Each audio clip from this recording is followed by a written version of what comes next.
चला कार्यकर्त्यांनो, काय दिलंय रे? त्यांनी असं सांगितलंय पी ही एक समसंख्या आहे. काय का हा जरी पी असला तरी ती संख्या आहे. कसली? समसंख्या.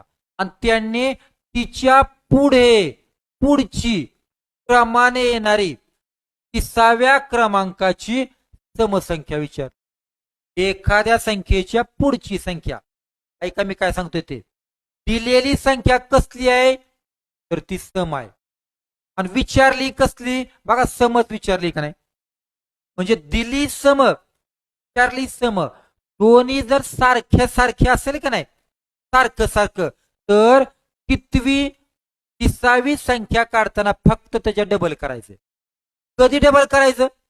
जर दोन्ही शब्द सारखे सारखे आले तर. कधी कधी विषम विषम पण येणार, तरी सुद्धा तसंच करायचं या. म्हणजे पी या संख्येच्या पुढं अधिक डायरेक्ट 30वी संख्या आहे ना, त्याच्या डबल करायचं. 30 काय? 40. संपलं. हेच तुमचं उत्तर असणार आहे. कुठे सांगा बरं? ऑप्शन नंबर 3 उत्तर असेल. नाही कळलं बायांनो? ठीक आहे. अशाच प्रकारचं दुसरं उदाहरण आहे. तुम्ही हे उदाहरण सोडवायचं आणि बायांनो कमेंट मध्ये मला याचं उत्तर सांगा. ठीक आहे.